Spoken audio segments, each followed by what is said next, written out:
Hello, welcome back to the conservatory.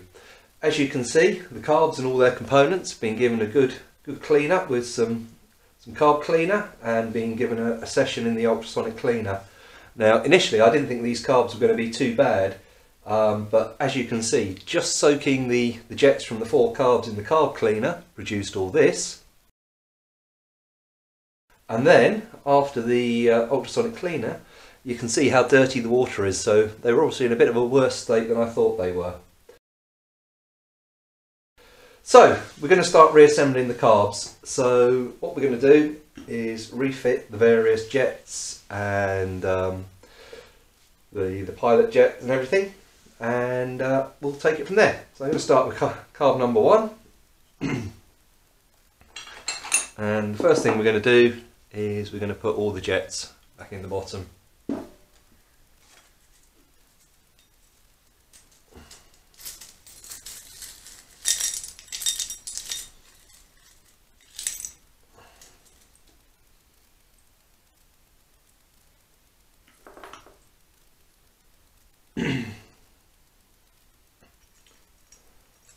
So with the jets, it is literally just a case of screwing everything back in.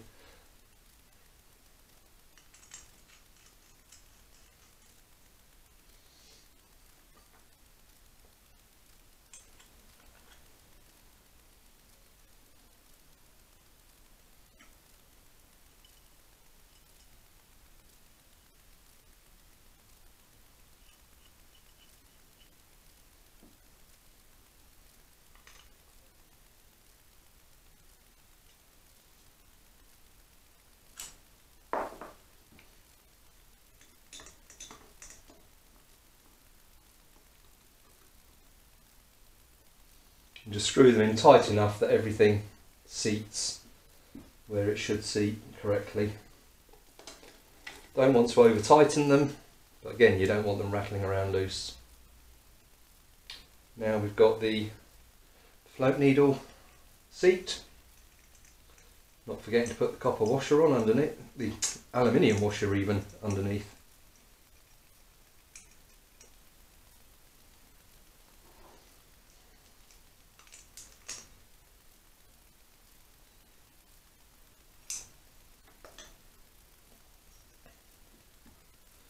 Now the choke plunger.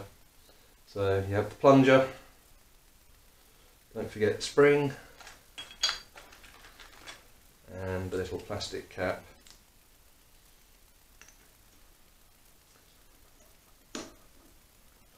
Now normally when I'd be doing this I would actually replace all the O-rings with a new set of O-rings.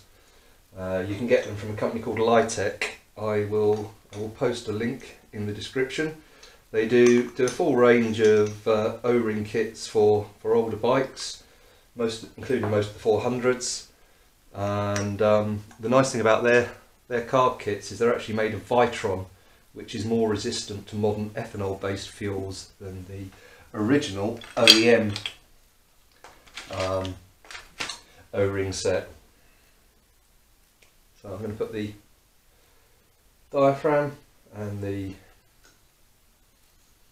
needle back in. So take the needle, don't forget the washer, because that dictates how high the needle sits against the main jet.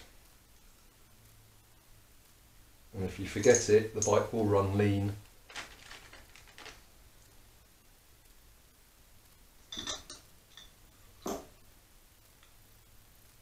And the plastic retaining cap, which literally just goes in, and a quarter of a turn locks it in place. Something I like to do before fitting the diaphragm back into place is just to put a tiny bit of rubber grease around the perimeter of the diaphragm here to help hold it in place and seal where it fits. So this is red rubber grease, the same as we used when we rebuilt the calipers.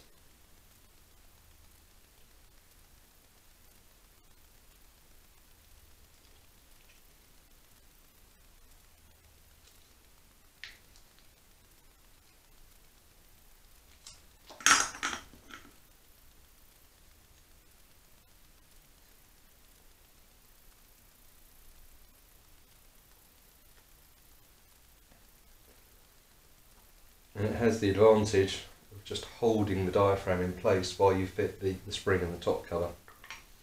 So when you insert it, just take care to make sure that the needle goes into the main jet, and you need to line this little tab just here with this brass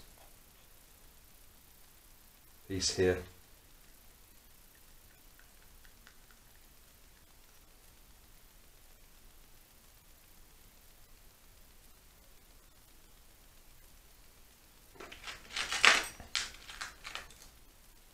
So the spring,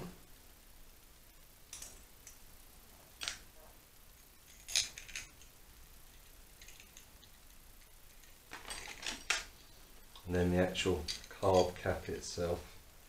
Make sure the spring sits in the dimple, and also that you get this little tab goes over the brass jet.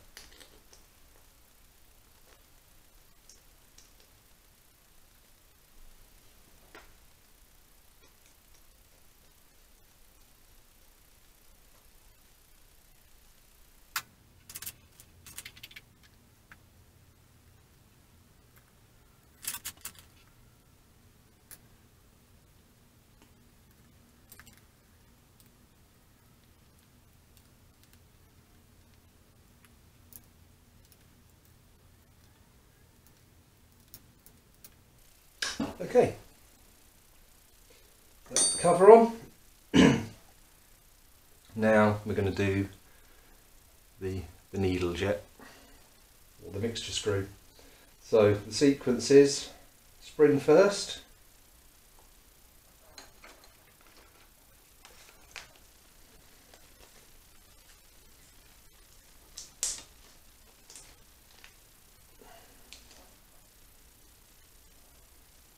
then the small washer, try not to drop it,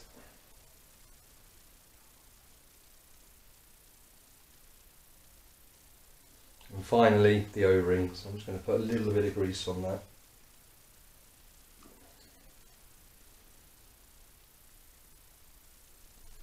If you haven't got any red rubber grease or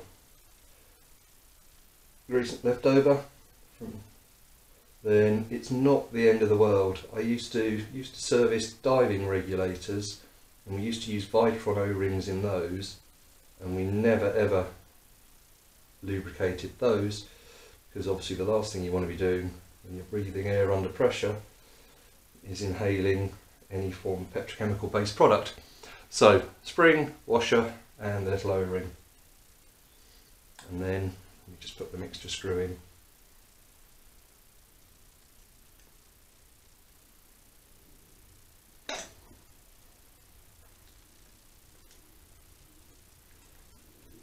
And with the mixture screw, you need to screw it all the way in so you can just feel it seat and feel resistance build up.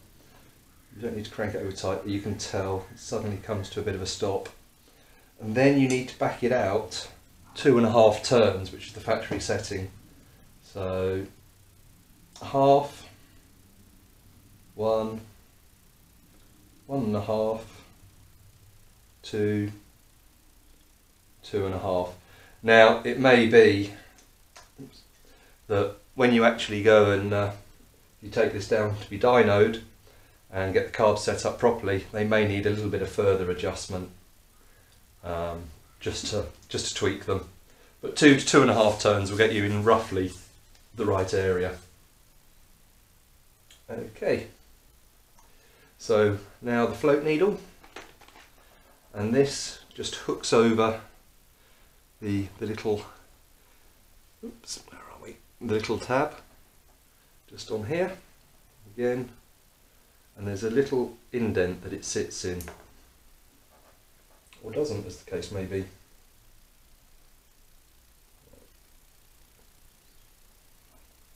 And you just need to lower that gently into its home, and then push the retaining pin through.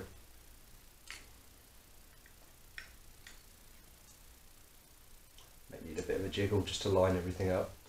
And obviously once the float bowl is in place, that will hold that pin in and stop it from moving out. You can even do a quick test. Just blow through the fuel hose and you shouldn't be able to get any air through when it's closed. Tilt it and you can hear it blow through. The other thing we need to do is set the float height.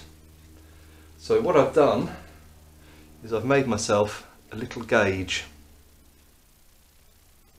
And it's just a bit of plastic. Cut this off the lid of an ice cream tub and you can see we've got 7mm from that point to that point, and then I've cut a bit of clearance just so it slides over the main jet. Now with the float needles there is actually a little sprung loaded pin on the top, so if you hold the carbs that way up, that pin will compress, and Honda in their infinite wisdom have decided that the float height should be with it just seated but without the plunger not depressed. So the trick is to hold it at 45 degrees and run your gauge across. Now you can see on these carbs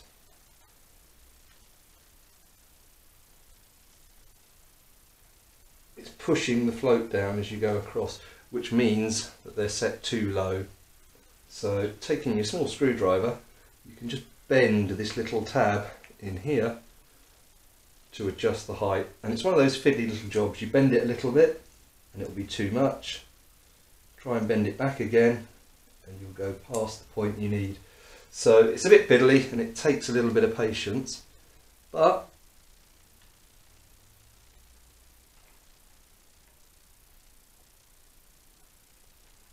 yeah, we're still too high.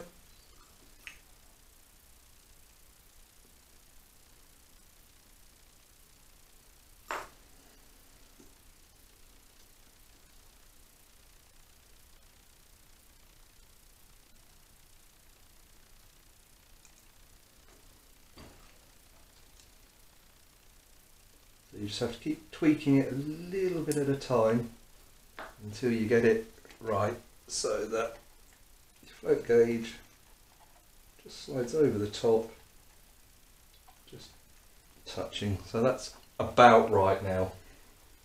Again, just like a little bit of plastic, make it. You can buy proper float gauges, but that does the job. Okay, have the float bowl. So I'm going to put the drain screw in. Again, a little bit of red rubber grease around the O-ring, just to help it seat. And we screw that in nice and tight.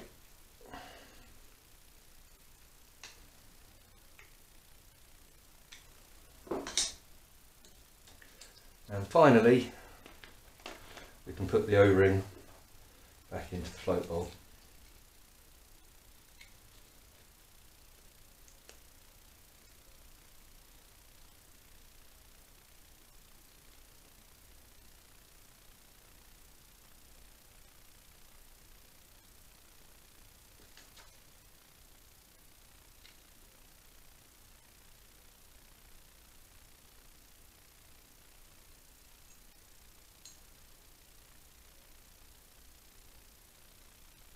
And although not essential, the red rubber grease just helps again hold it in place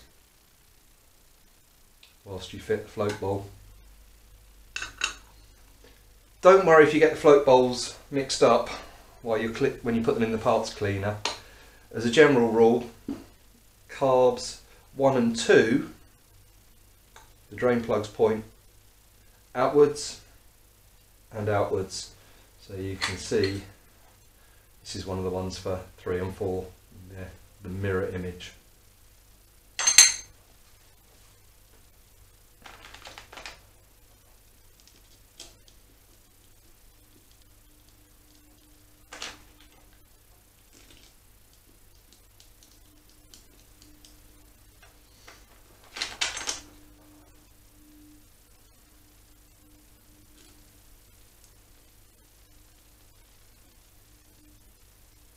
Now's a good time to inspect the screws and see if there's any that need replacing. Not too happy with those two, so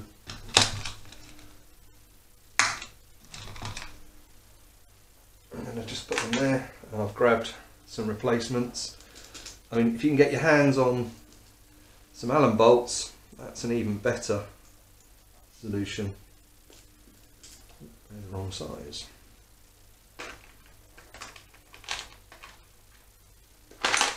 So I'll put those in just for the time being, but I will replace those loosely. I'll replace those before we put the carbs back in, or refit the carbs on the bikes. In fact, they're all looking pretty horrible. So I think I'm going to go back out in the garage and have a rummage through my nut and bolt store and see if we can find something a bit better.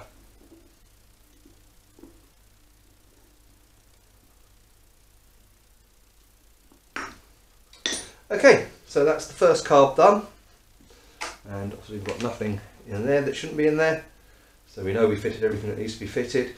So now we've just got to repeat it 3 more times. Right, so I've done the other 3 carbs. I have actually replaced the screws in the bottom of the float bowls with some nice little Allen bolts, stainless steel ones, so that should make future maintenance a bit easier. Certainly an improvement over the old chewed up screw heads.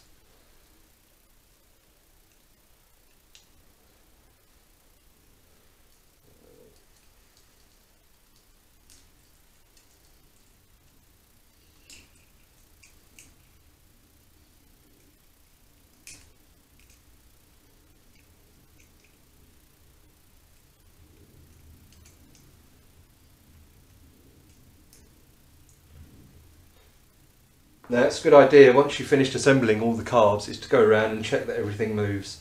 So check your choke plunger pulls out nice and smoothly and springs back. Check that the actual slide lifts up and returns back into place, and just move the butterflies, make sure they spring back. Obviously now is the best time to correct any problems if anything isn't freely moving. So we're going to start assembling the bank of carbs, joining them all 4 together.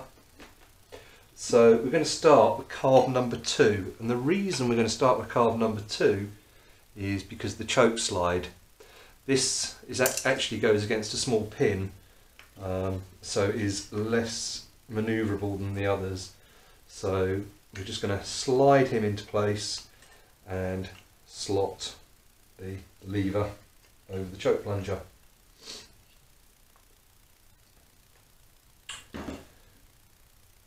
Then we want to install the main fuel line feed, and when you put it in, make sure that the shorter end goes up against carb number 2. Okay. Just put a little dab of grease on these O-rings, as I said, because we're reusing old ones. And then we have a spring that goes in between, and we've got this, which is a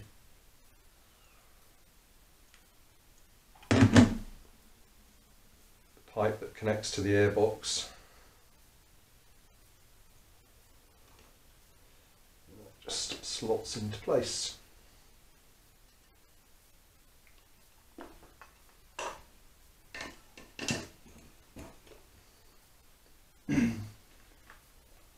Before we put the carbs together, there's the synchronization screw, and that just needs to go into carb 3, and it is literally, we're just going to do it finger tight at the moment because we're going to have to come back and adjust all those later.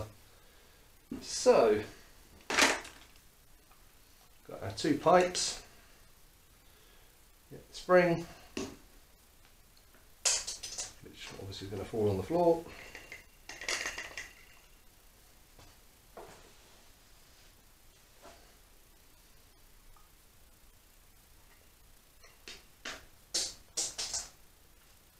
Numerous times.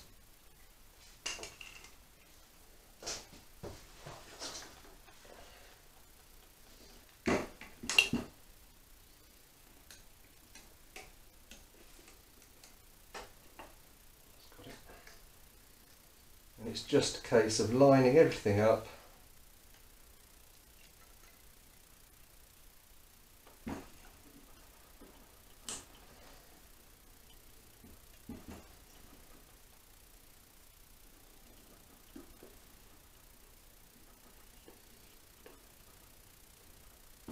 It's one of those jobs where you really need sort of 3 hands.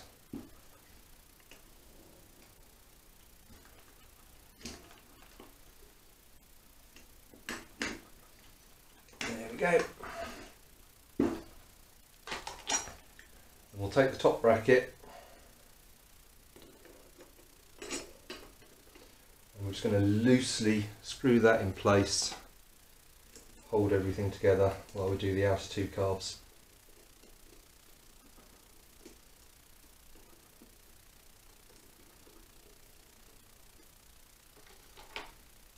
I'm only going to put 1 screw in this carb because obviously we've got the choke bracket which needs to go over the top in a little while.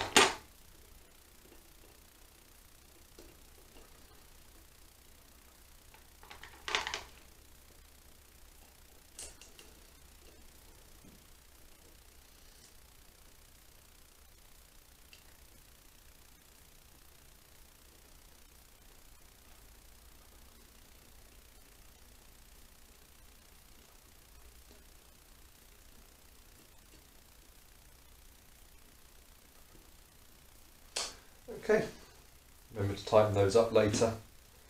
So, done carbs number 2 and 3. Is slide on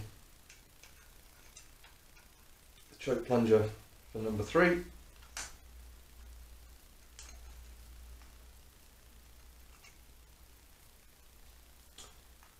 Getting it the right way around, of course, helps.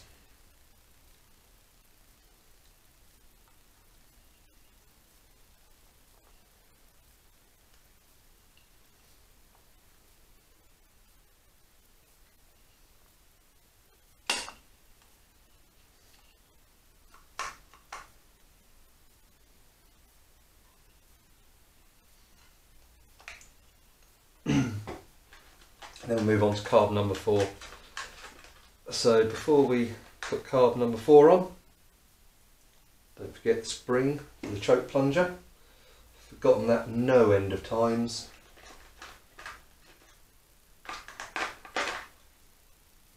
And put the synchronization screw .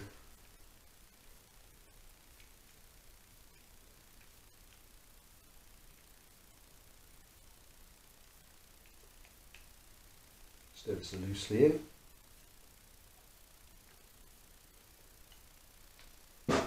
Okay.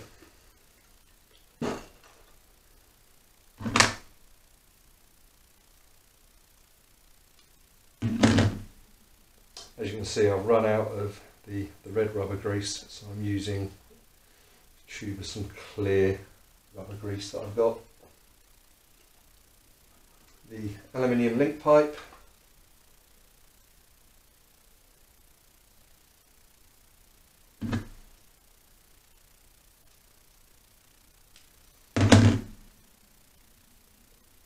The little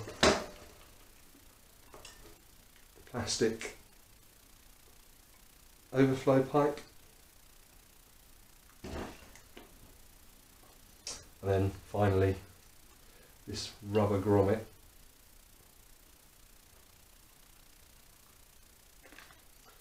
Another spring.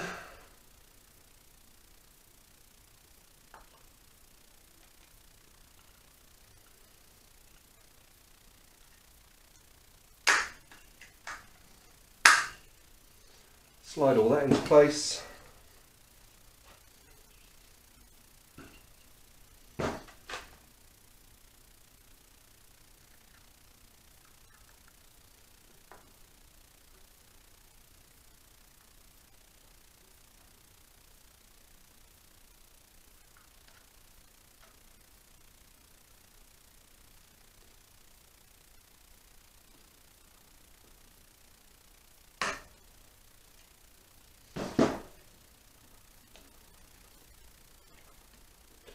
And lastly,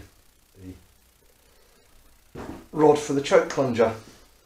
Again, just going to loosely put the screws in, give us a bit of wiggle room in case we need to adjust anything.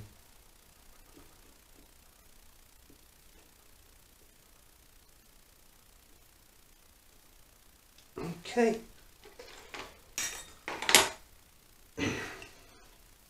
And then the same for carb number 1. So the aluminium connector.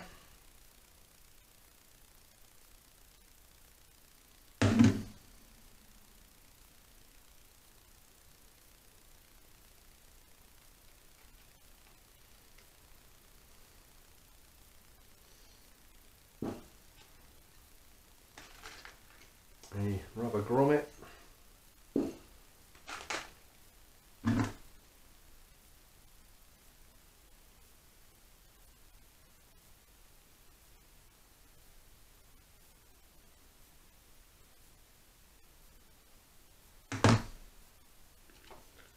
T-piece for the overflow.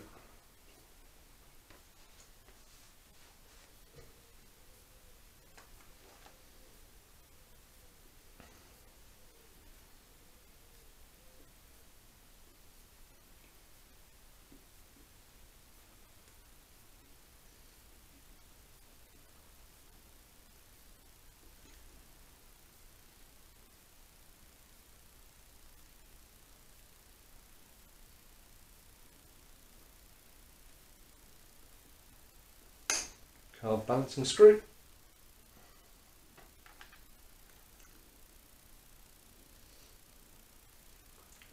So this one's always a tricky one because, like I said, you're trying to hold about 4 things, trying to line up about 4 different things.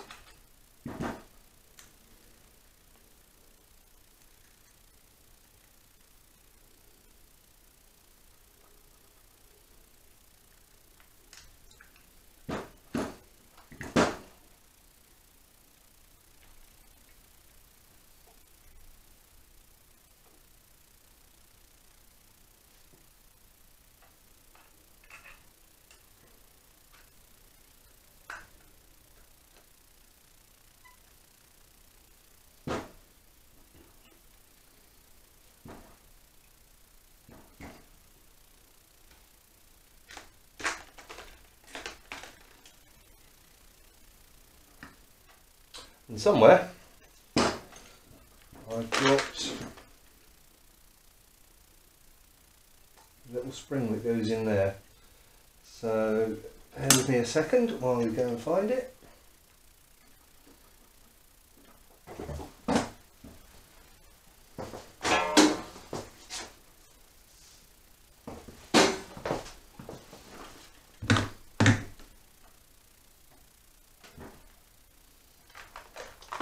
You're probably all sitting there and see exactly where it's gone. I'm getting annoyed because I can't find it. So I'm going to stop the video for a few minutes, have a rummage around for this spring, and then we'll be back in a second.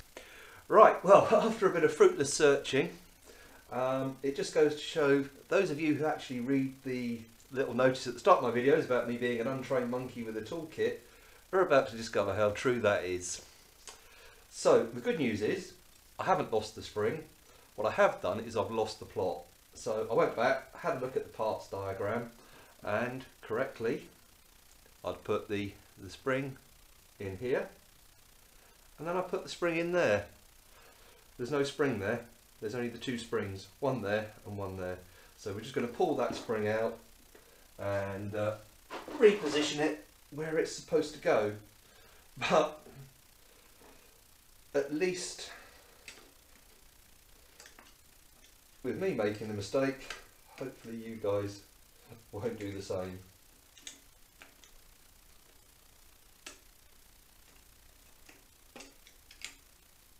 So it's always handy to have the parts diagrams nearby so you can see how these things go together.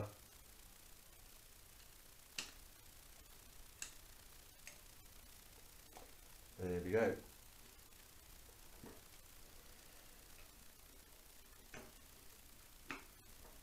Right, well, an interesting diversion if nothing else.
So that is everything together there.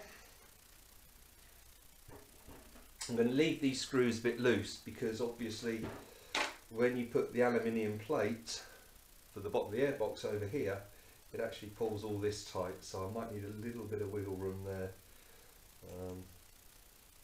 But we'll get the choke mechanism on.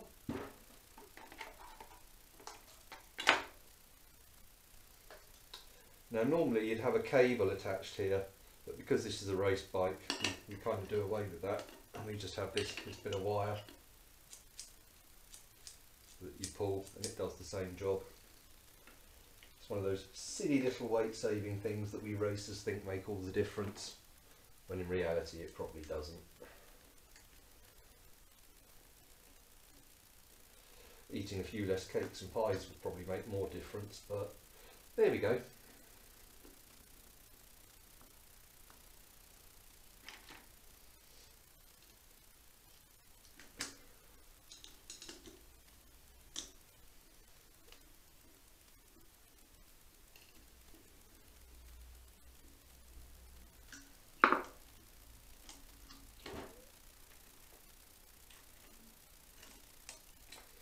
So, talking of the choke mechanism, I'm now going to tighten up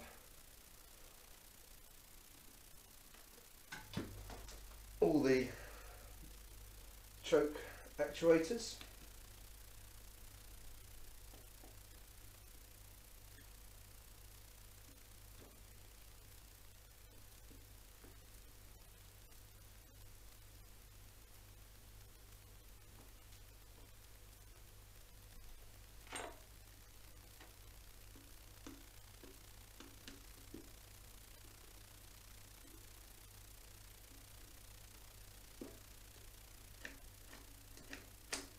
And just check that all works nice and smoothly. Perfect.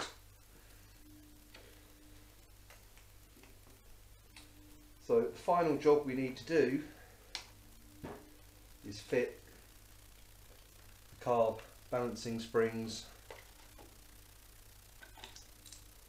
and the idle speed adjuster. And then we're going to bench sync carbs. Now, because you've got 4 carbs, we need to make sure that when you pull on the throttle cable, each carb starts in the same position and opens evenly. And to do that,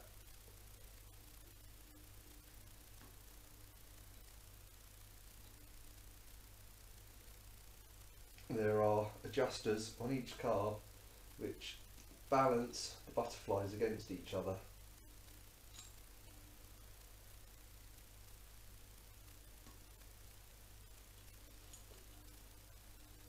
So what I'm going to do as a temporary measure, I'm not going to fit the spring, I'm going to wind the idle speed adjuster in so that it opens the carb to set them out. So there's spring for number 3.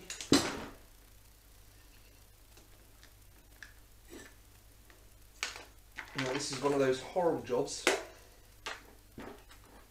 because trying to fit the springs in when you join the carbs together is a nightmare because they do fly off all over the place. But of course, now that the carbs are assembled as a bank, you haven't got much room to get in and fit the springs. So just take your time. Try not to drop them and have them roll under the workbench.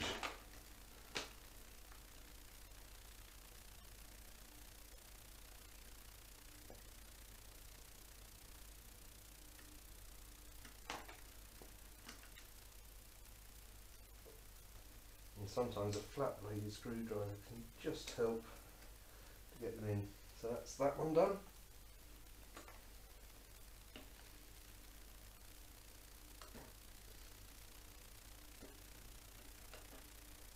Now we just need to do the other carbs.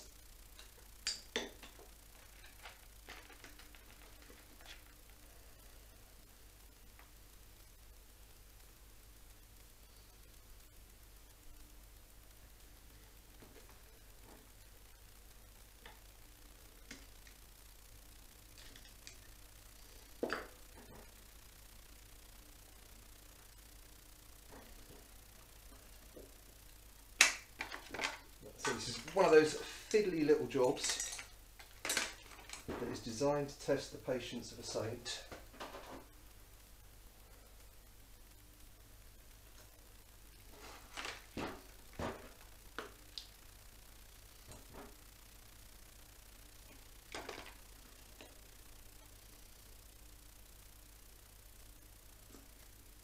But I haven't found an easier way of doing it than this.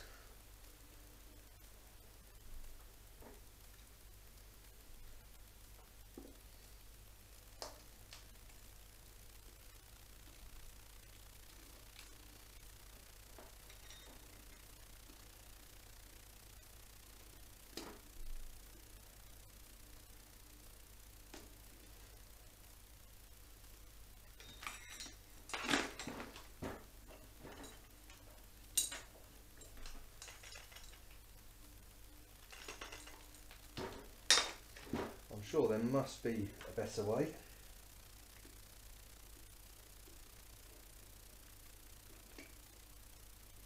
But I've yet to figure it out.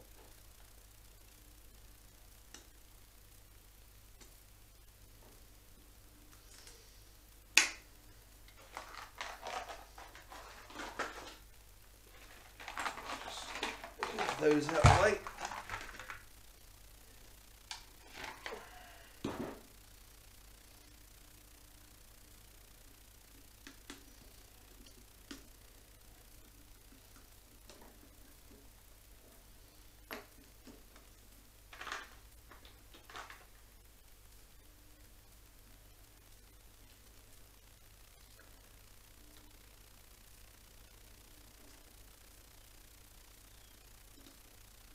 Okay, that's all three in.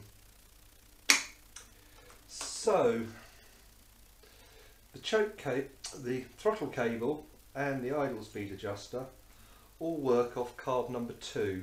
So what I'm going to do is I'm going to set that by winding in the idle speed adjuster until the butterfly just starts to open.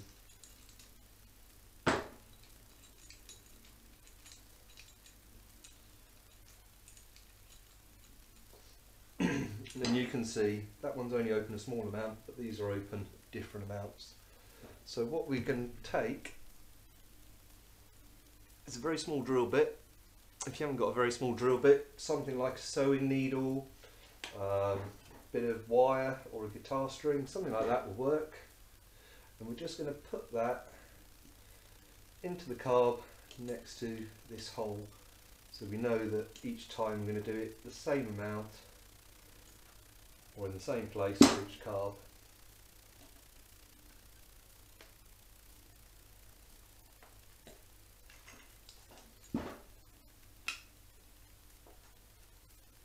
Okay, I'm going to put it in and then I'm just going to slacken off the idle speed adjuster until it just grips the drill bit.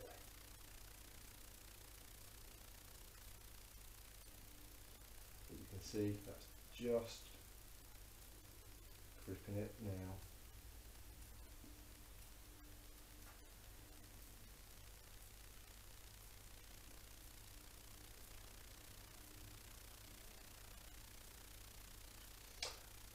Okay. And then what the adjuster screws in here do is they adjust this butterfly relative to the one next to it. So we set number 2, so we're going to do the same with number 1. So I'm just going to put the drill bit in.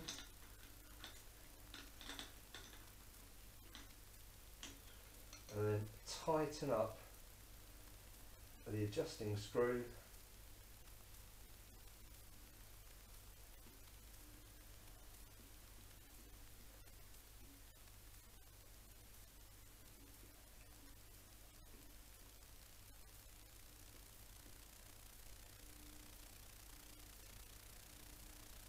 And slacken it off until it's just gripping the drill bit.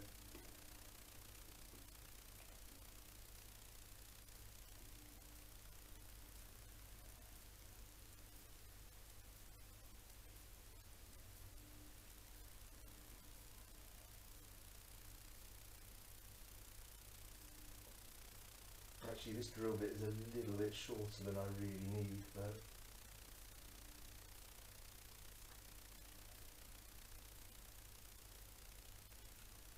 Okay, so that's 1 and 2 done. And then we do the same, carb number 3.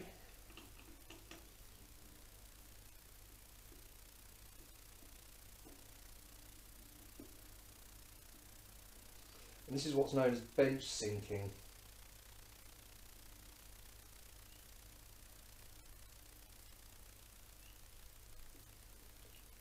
Now it's never going to be as good as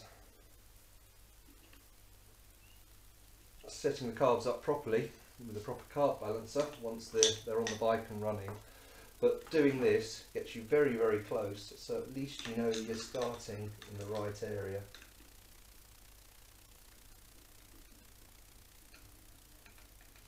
And usually it gets you close enough that you only need to do a very small amount of adjusting once the carbs are on the bike.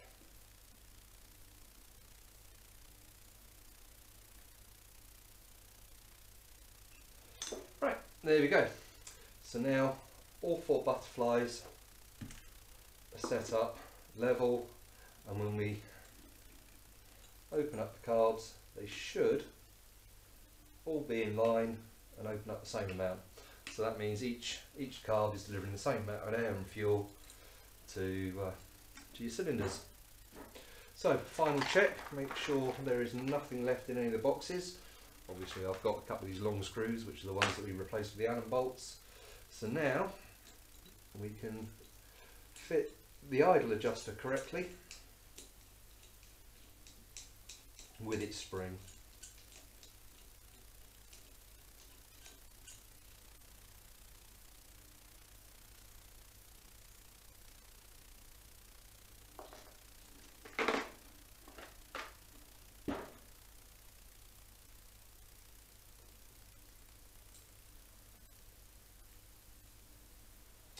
And if you remember, when we dismantled the carbs, I counted the number of turns so that we can wind it in again, get it set up back to how it was before we dismantled everything. And from memory that was 13 turns. So 1, 2, 3, 4, 5, 6. Does help having painted a little white mark on there with Tipp-Ex. 7, 8, 9, 10, 11, 12, 13. And you can just refit that back onto the bottom of the float bowls. There's 2 screws that hold it in place.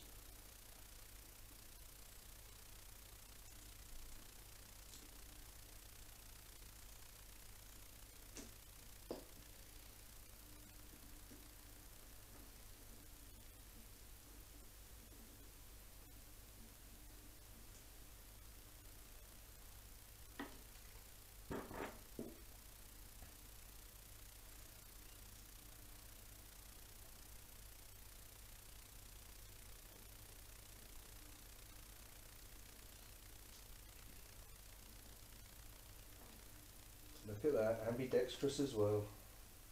Screwing things up left-handed and right-handed.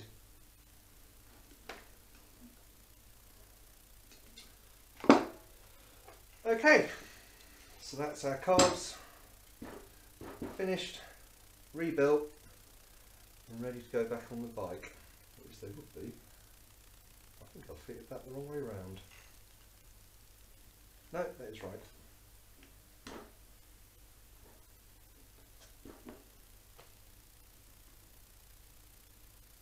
Okay, right, well, thanks again for watching.